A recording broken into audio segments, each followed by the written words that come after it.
Hi friends, आज की video में हम बात करने जा रहे हैं एक बहुत ही महत्वपूर्ण टॉपिक के बारे में जो है ऐसे राइटिंग। जी हाँ, तो सबसे पहले हम जानते हैं what is an essay. An essay is a short piece of writing on one subject. जब आप किसी एक विषय के बारे में लिखते हैं तो उसे ऐसे कहा जाता है। ये काफी लॉन्ग नहीं होता है, लेकिन जब आप इसमें आइडिया अपना प्रेजेंट करते हैं तो किसी टॉपिक के बारे में अच्छी जानकारी प्रदान करता है। तो चलिए इसके काइंड्स के बारे में बात करते हैं। इसके 4 काइंड्स हैं। नंबर 1 इज नरेटिव, और ये नरेटिव स्टाइल ऑफ ऐसे जो होता है उसमें अ स्टोरी और एन इवेंट, इसमें एक स्टोरी और या कोई इवेंट जो है वो नरेट किया जाता है नरेटर द्वारा। And when we talk about descriptive style, in this style the content is about person, place, any tendency और एनीथिंग। जब आप डिस्क्रिप्टिव के बारे में बात करेंगे तो आप किसी पर्सन के बारे में लिखेंगे, किसी प्लेस के बारे में डिस्क्राइब करेंगे, किसी टेंडेंसी के बारे में बात करेंगे या किसी वस्तु के बारे में आप डिस्क्राइब करेंगे। नेक्स्ट है आर्गुमेंटेटिव। आर्गुमेंटेटिव से आप समझ ही गए होंगे कि जब किसी आर्गुमेंट को प्रेजेंट किया जाता है तो उस टाइप का ऐसे या पीस ऑफ राइटिंग जो है उसे आर्गुमेंटेटिव ऐसे कहा जाता है। नेक्स्ट वन है रिफ्लेक्टिव। रिफ्लेक्शन आप समझ गए होंगे कि आप किसी आइडिया के बारे में अपना क्या ओपिनियन देते हैं, रिफ्लेक्ट करते हैं, अपना व्यू पॉइंट प्रेजेंट करते हैं। तो रिफ्लेक्टिव जो ऐसे है उसमें idea regarding any topic related to society और अ कॉमन टॉपिक, जिसमें आइडिया प्रेजेंट किया जाता है किसी कॉमन टॉपिक के बारे में जो सबसे रिलेटेड है, सोसाइटी से रिलेटेड है। फॉर एग्जाम्पल डाउरी सिस्टम के बारे में अगर बात करें, फॉर एग्जाम्पल आप बात करें चाइल्ड मैरिज के बारे में, चाइल्ड लेबर के बारे में, उस इश्यू को जब आप हाईलाइट करते हैं तो उस टाइप का ऐसे रिफ्लेक्टिव ऐसे कहा जाएगा। Now we will talk about the introduction of essay writing.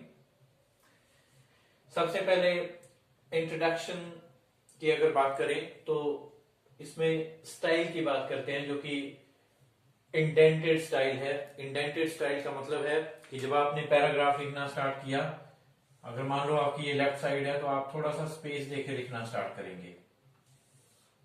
2 style होते हैं, एक इंडेंटेड स्टाइल होता है, एक ब्लॉक फॉर्म होता है।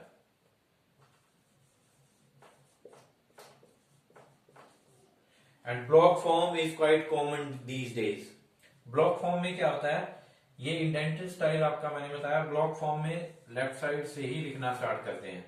जैसा कि एक वीडियो में हमने जब आर्टिकल राइटिंग की बात की थी तो उस टाइम मैंने आपको बताया था कि ब्लॉक फॉर्म में हम एक्सट्रीम लेफ्ट से पैराग्राफ स्टार्ट करते हैं, तो आप ऐसे भी ऐसे में लिख सकते हैं।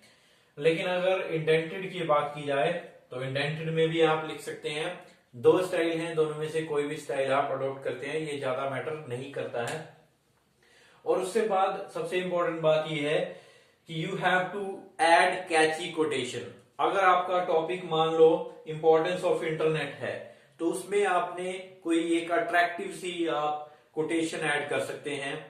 वो कोटेशन ये हो सकती है कि internet is the lifeline of our people, okay, या internet is the lifeline of 21st century. आप इस तरह से कोई कोटेशन जो है वो बना सकते हैं, उससे अपनी बात को स्टार्ट कर सकते हैं, जिससे कि जो भी रीडर होगा उसकी अटेंशन उसकी तरफ ग्रैस्प होगी। उसके बाद सबसे इंपॉर्टेंट चीज है कि जब आप लिखना स्टार्ट करते हैं और इंट्रोडक्शन का पार्ट आप बना रहे हैं तो उसमें background about the topic is very important. आपको बैकग्राउंड थोड़ी सी उस टॉपिक के बारे में देनी पड़ेगी, क्योंकि जब आप बैकग्राउंड बताओगे तो आप टॉपिक के बारे में क्लैरिटी बताएंगे। इसको ये भी कहा जा सकता है जनरलाइजेशन अबाउट द टॉपिक। आपने टॉपिक को जनरलाइज किया, उसको डिफाइन किया, यानी कि बैकग्राउंड जब आप बताओगे तो आप उसको डिफाइन करोगे, जनरलाइज करोगे उस टॉपिक को, ताकि क्लैरिटी से उस टॉपिक के बारे में सबको पता लग जाए। उसके बाद सबसे इंपॉर्टेंट है keywords. Keywords are important to be inserted. अब कीवर्ड्स में ये होता है कि जो आपका टॉपिक है उससे रिलेटेड आपने वर्ड्स ऐड करने हैं। जैसे मैंने आपको कोटेशन के थ्रू बताया, जैसे जब आप कोटेशन यूज करेंगे तो कोटेशन यूज करते हुए आपके वो कीवर्ड्स हो जाएंगे कि internet is the most important facility that we must have. तो इस तरह से आपके ये कीवर्ड्स हो जाएंगे, या internet is the lifeline of people. तो इस तरह से वो आपके लिए एक इंपॉर्टेंट कीवर्ड्स का काम करेंगे वर्ड्स। उसके बाद आता है रिटोरिकल क्वेश्चन। आपने अगर इंट्रोडक्शन स्टार्ट करनी है तो आप रिटोरिकल क्वेश्चन ऐड करके भी इंट्रोडक्शन को स्टार्ट कर सकते हैं। अब ये समझना होगा कि रिटोरिकल क्वेश्चन किस तरह का क्वेश्चन होता है। ये ऐसा क्वेश्चन होता है जो बहुत कॉमन क्वेश्चन होता है और इसका आंसर आपको पता होता है, इसका आंसर क्वाइट कॉमन होता है, ऑब्वियस होता है। जैसे अगर हम इंपॉर्टेंस ऑफ इंटरनेट टॉपिक की बात करें तो एक क्वेश्चन जो है वो सबसे स्टार्टिंग में लिखा जा सकता है ताकि रीडर्स की अटेंशन को कैच किया जा सके। Can we imagine our life without internet? We all know that we cannot imagine our life without internet. It will become hell because we have to do so many works. बहुत सारे काम हमें internet में करने पड़ते हैं, internet के through करने पड़ते हैं। तो इसका सीधा सीधा आंसर होगा नो। कॉमन आंसर है इसका, जिसके बारे में हम सबको पता है। इसलिए जब इस तरह के क्वेश्चन होते हैं जहां का ऑब्वियस आंसर आपको यस और नो मिलता है, वो रिटोरिकल क्वेश्चंस होते हैं और ये फोकस बनाने के लिए काफी इंपॉर्टेंट होते हैं। जो भी रीडर उसको पढ़ रहा है या जो भी उसको सुन रहा है, इस तरह से ये काफी इंपॉर्टेंट है। नेक्स्ट स्टेप में अगर हम इसकी बॉडी और कंटेंट की बात करें तो वो काफी इंपॉर्टेंट है, जिसमें सारे व्यू पॉइंट्स सीक्वेंस में लिखे जाएंगे। अगर पैराग्राफ 1, 2 या 3 या 4 में आप डिवाइड करते हैं तो पैराग्राफ 1 में जो चीजें लिखी जाएंगी वो मैं आपको बताऊंगा।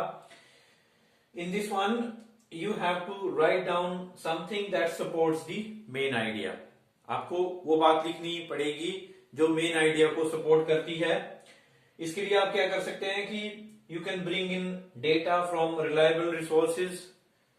एग्जाम्पल्स दे सकते हैं जिसमें, जैसे मैंने आपको कहा कि डेटा आप डाल सकते हैं। अगर आप इंटरनेट के बारे में लिख रहे हैं तो इंटरनेट के यूज के बारे में लिख सकते हैं कि कितने लोग इंटरनेट को यूज करते हैं। अगर सर्वे किया गया है टेलीकॉम डिपार्टमेंट द्वारा तो उसमें कितना जो एक जनसंख्या का भाग है वो इंटरनेट को यूज करता है, वो डेटा आप यहाँ पे दे सकते हैं। वो अच्छा एक एग्जाम्पल भी बन जाएगा। आप एनेक्डोट भी डाल सकते हैं। एनेक्डोट का मतलब होता है कोई आप रिलेटेड इससे स्टोरी बता सकते हैं, कोई इससे रिलेटेड घटना आप बता सकते हैं। इसके बाद यूनिटी और ऑर्डर का आपको ध्यान रखना पड़ेगा। जो भी आपने बात प्रेजेंट करनी है उसका एक सीक्वेंस होनी चाहिए, उसका कोहेरेंस होना चाहिए। सीक्वेंस या ऑर्डर को आपने मिस बिल्कुल नहीं करना है ताकि रीडर्स को अच्छे से ये समझ आए। उसके बाद हम बात करते हैं एक सबसे इंपॉर्टेंट चीज की कि अगर आपने मेन आइडिया को सपोर्ट करने के लिए सेंटेंस को देखना है तो वो सेंटेंस इस तरह से हो सकता है, इंटरनेट इज कंसिडर्ड इसेंशियल। इस तरह का सेंटेंस अगर आप लिखते हैं तो आप क्वाइट कॉमनली उसे रिलेट कर रहे हैं मेन टॉपिक से। ठीक है।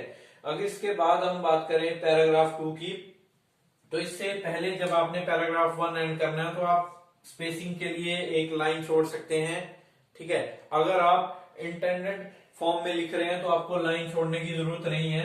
दोबारा से मैं आपको बताता हूं, अगर आपने यहां से स्टार्ट किया है लिखना तो आप नेक्स्ट पैराग्राफ को यहां से स्टार्ट कर सकते हैं। ये पैराग्राफ 1 है, ये पैराग्राफ 2 है, तो यहां से आप स्टार्ट कर सकते हैं। लेकिन अगर आपने ब्लॉक फॉर्म में इसको लिखा है तो आप इसे कैसे स्टार्ट कर सकते हैं?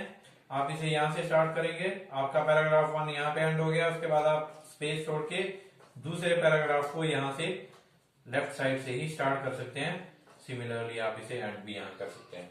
तो ये आप फॉर्मेट जो है उसको आप फॉलो कर सकते हैं।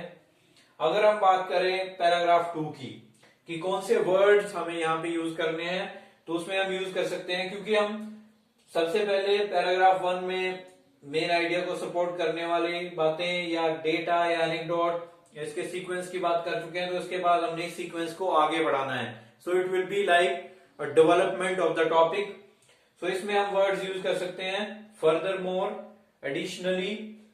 एडिशनली मीन्स आप एडिशन में ऐड करके क्या बोलना चाहते हैं। इसी बात को ऐसे भी कहा जा सकता है एडिंग टू दैट। ओके, आपने कोई बात कही, आपने कोई आर्गुमेंट लिखा हुआ है, उसको आप ऐड करना चाहते हैं, उसमें इंफॉर्मेशन ऐड करना चाहते हैं, तो एडिंग टू दैट आप कह सकते हैं। In addition to, moreover, such words can be used to good effect. बात करें पैराग्राफ 3 की, तो हम पैराग्राफ 3 में कंट्रास्टिंग व्यूज को प्रेजेंट कर सकते हैं, उसमें हम सजेशंस को भी प्रेजेंट कर सकते हैं, और कंट्रास्टिंग व्यूज को प्रेजेंट करने के लिए हम वर्ड्स यूज करेंगे however, on the other hand, despite the fact that, in contrast to that, क्योंकि ये ऑपोजिट व्यू पॉइंट को प्रेजेंट करने के लिए अच्छे वर्ड्स हैं। इसके बाद अगर हम बात करें सजेस्टिव लैंग्वेज की या सजेशंस की, तो हम we should use internet wisely. ये जो पर्टिकुलर सेंटेंस है हमें ये बता रहा है कि किस तरह से सजेस्ट किया जा सकता है किसी को कि इंटरनेट को कैसे यूज करना है। अगर हम बात करें सजेस्टिव टोन की, तो सजेस्टिव टोन इस वे में हम यूज कर सकते हैं। और उसके बाद आता है कंक्लूजन। जब कंक्लूजन आपने करना है तो एक रेप्लिका है, जो सब कुछ आपने ऊपर व्यू पॉइंट प्रेजेंट किया है, उस व्यू पॉइंट को एक जिस्ट के तौर पे प्रेजेंट करने के बारे में हम जब प्रेजेंट करेंगे तो उसे कंक्लूजन कहा जाएगा। इसे हम पॉजिटिव नोट में एंड करेंगे।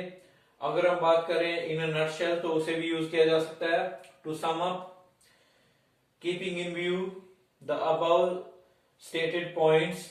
ओके, इस तरह की लैंग्वेज आप यूज करेंगे जब आप इसको कंक्लूड करेंगे।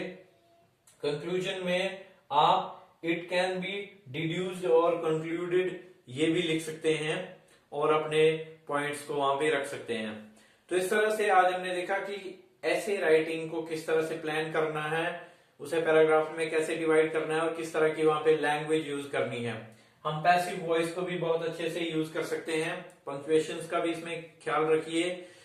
एक मिक्सचर बनना चाहिए ऑथेंटिसिटी का और आपकी सीक्वेंस का, ताकि आप अच्छे से ऐसे राइटिंग को लिख सकें।